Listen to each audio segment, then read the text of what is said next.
लेकिन शिवपाल जी ने कहा था कि भाई यशवंत सिन्हा को इसलिए समर्थन कोई समाजवादी नहीं कर सकता किसी सूरत में, क्योंकि इन्होंने नेताजी के लिए कहा था कि मुलायम सिंह आईएसआई के एजेंट हैं। और आज भी ये शिवपाल यादव इसी बात को दोहरा रहे हैं। मिसम जेदी, देखिए, ऐसा है कि अगर आप पुरानी बातें निकालने पर आ जाएंगे तो बहुत दूर तक बात जाएगी। देश को, प्रदेश के लिए हमारे राष्ट्रीय अध्यक्ष जी ने पिता से बड़ी पार्टी और पिता से बड़ा प्रदेश है इसका और देश है इसका उदाहरण दिया है। और ये जो हमेशा हमारे ऊपर आरोप लगाते हैं परिवारवादी वाली पार्टी, तो हम परिवारवादी वाले नहीं थे, हम देश के हित में काम करने के लिए खड़े हुए हैं। और देश हित के लिए न तो कोई बाप बड़ा है, ना बेटा बड़ा है, और ना देश में कोई धर्म बड़ा है। सबसे बड़ा लोकतंत्र है, और लोकतंत्र को बढ़ाने के लिए कोई फैसला किया जाता है तो उसका सम्मान करना चाहिए। और शिवपाल जी ने जो अपनी बात कही, अपनी उनकी व्यक्तिगत राय है, हम उसका समर्थन नहीं करते हैं, उनकी मर्जी है। करे समाजवादी पार्टी में रह करके समाजवादी पार्टी के राष्ट्रीय अध्यक्ष जी के विरुद्ध जाना भी मैं समझता हूँ कि ये एक तरह का उल्लंघन है। और ये देश प्रदेश और तो निकाल दीजिए पार्टी से। जिन 12 लोगों ने आपके पार्टी के विधायकों ने क्रॉस वोटिंग किया है, उन 12 को निकाल दीजिए अगर हिम्मत हो। कहते हैं कि आप दंगल की पार्टी है, आपका तो 12 विधायकों को निकाल दो। आप तो विधायकों को खरीद फरोख्त का काम करते ही हैं। ठीक है, मिसम जेदी, एक मिनट ओपी सिंह जी, एक मिनट रुकिए, एक मिसम जेदी, एक मिनट, ओपी सिंह जी, एक मिनट। विक्रम राव साहब हमारे साथ हैं, उनके तजुर्बे का कुछ लाभ लेना चाहिए। राव साहब, समाजवादी पार्टी के हमारे नौजवान साथी जैदी साहब ने कहा कि समाजवादी पार्टी ने परिवारवाद को छोड़ दिया। उस पर जो आरोप लगता था कि वो परिवारवादी पार्टी छोड़ दिया, ना पिता, ना चाचा, ना मामा, ना फूफा, ना जीजा, कुछ नहीं, पार्टी और देश। क्या कहेंगे आप?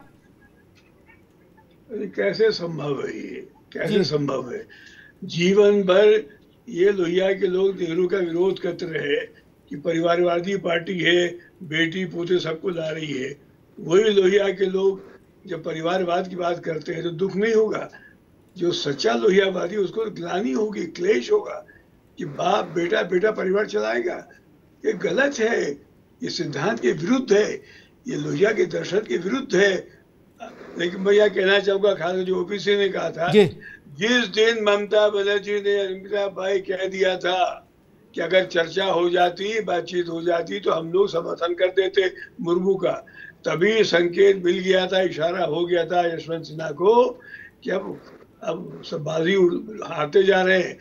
तो चुपचाप वो समझना चाहिए था उनको कि ये विघटन की तैयारी हो रही है। और क्या हुआ? टूट गया। देखिए, ये शिवसेना टूट गई, वहाँ रेड्डी टूट गया आंध्र प्रदेश में। कहाँ रहे ये? कोई 2022 को नजर में रखे अमिताभ भाई, इन लोगों को इस चुनाव में रणनीति बनानी चाहिए थी। मोदी की चाल कारगर हो गई, उन्होंने ऐसा पैंतरा बदला तो दिखा दिया कि तुम लोग एक होके लड़ नहीं सकते हो उससे 2022 में। ठीक बात, उसको जी बिल्कुल ठीक बात है। मुझे लगता है कि जो परिदृश्य इंदिरा जी के समय रहता था, इंदिरा जी की तमाम यूएसपी में एक यूएसपी ये भी रहती थी कि भाई चाव चाव कितना भी करो, मेरे खिलाफ एक नहीं हो सकते, और हो जाओगे तो टिक नहीं सकते। और कुछ ईश्वर की कृपा भी रही विपक्षी दलों पर कि वो बातें सही भी होती नहीं।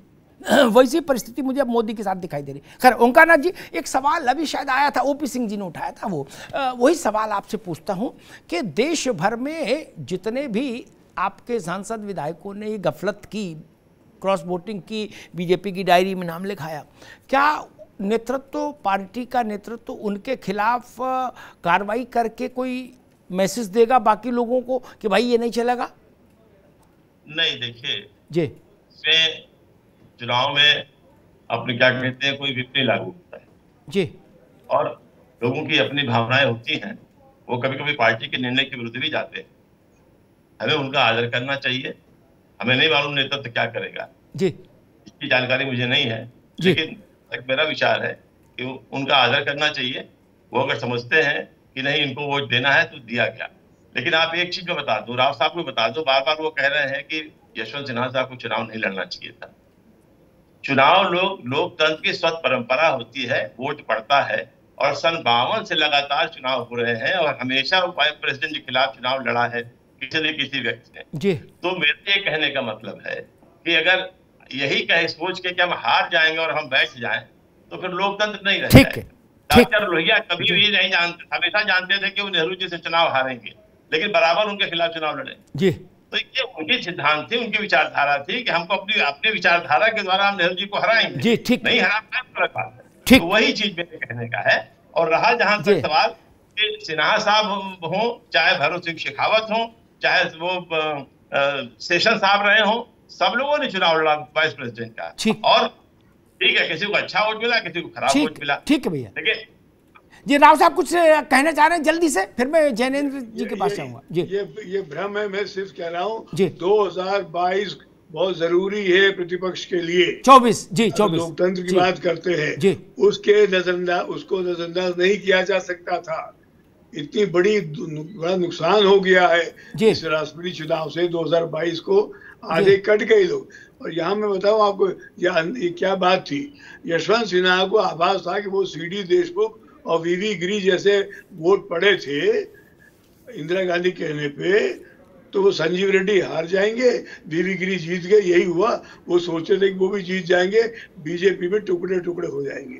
वो नहीं समझते कि ये नहीं हो सकता था, ये उनको नुकसान हो गया। ठीक बात। तो मैं कोई ये नहीं कह रहा हूँ चुनाव लड़िए ना लड़िए, क्या है 2022 जरूरी है जी। ठीक, आज ये डिमोरलाइज हो गए हैं, कैसी तैयारी करी। नहीं राव साहब वो लोग कह रहे कहा नहीं, आप ऐसे ये मत कहो, कांग्रेस कह रही है हम कभी डिमोरलाइज नहीं है, हम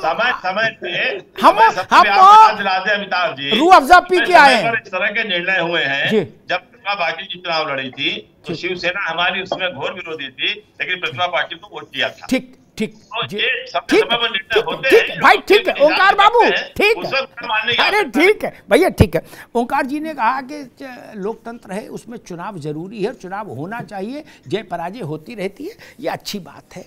और इस तरह के वाक्य मैं 25 साल संसद में सुनता रहा, जब उस संसद को कवर करता था तो हर तीसरा आदमी ऐसी कोई उक्ति कहते ही था वहाँ। और उस वक्त लोग भी बड़े कद के होते थे, सोमनाथ बाबू थे, इंद्रजीत गुप्ता थे, चंद्रशेखर थे, वाजपेयी जी थे। खैर एक बात कह के मैं जैनेन्द्र अरकवंशी के साथ जाऊंगा, ओंकार जी से उस पर डिबेट में नहीं उलझूंगा, सिर्फ एक टिप्पणी करूंगा उनकी बात जो उनके उस पर मुझे कुछ याद आया। पुरानी कहानी छोड़ दीजिए, उत्तर प्रदेश की राजनीति को नहीं, देश की राजनीति को प्रभावित करने वाले 2 जगहों पर चुनाव हुआ, आजमगढ़ और रामपुर। अब मुझे बताने की जरूरत तो नहीं कि आजमगढ़ क्यों महत्वपूर्ण है देश की राजनीति में, और कांग्रेस के लिए भी उसका भी उससे एक रिश्ता है, मैं उस बहस में भी अभी नहीं जा रहा है। और रामपुर के महत्व क्या है, कांग्रेस ने कहा कि हम दोनों जगह नहीं लड़ेंगे,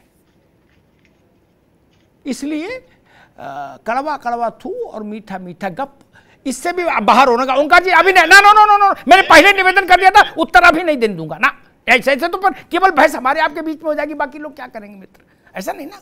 जैनेन्द्र अरकवंशी जी ना अभी नहीं, not at all, not at all. Jainendra Arakvanshi मुझसे एक मित्र, ठीक है ओंकार भाई, ठीक है, मुझसे एक मित्र कह रहे थे राजनीतिक, बोले भाई साहब उत्तर प्रदेश में अगर सबसे बड़ा राजनीतिक चाणक्य कोई उभरा है तो ओम प्रकाश राजभर है। मैंने कहा बताओ गुरु कैसे, क्या मेरे दोस्त थे, अच्छा लगेगा मुझे सुन के। उन्होंने कहा कि दादा आप देखो,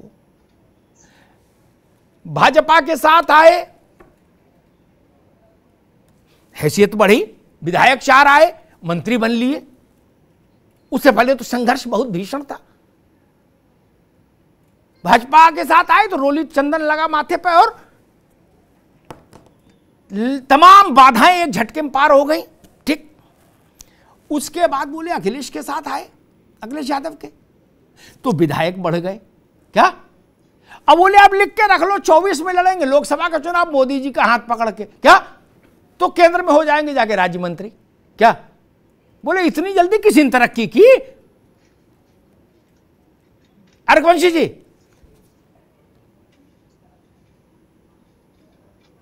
नहीं, मुझे जितना समझ में आई आपकी बात, तो मैं यही बताना चाहूंगा कि ऐसा नहीं है कि राजनीति में कोई परमानेंट दुश्मन होता है या परमानेंट मित्र होता है जी। यहाँ पे बात होती है उसूलों की, विचारों की। और भैया थोड़ा रहम करो, अब तो मौसम ठीक है, ये उसूल विचार बड़ी बड़ी बातें सीधी सपाट बात करो भाई।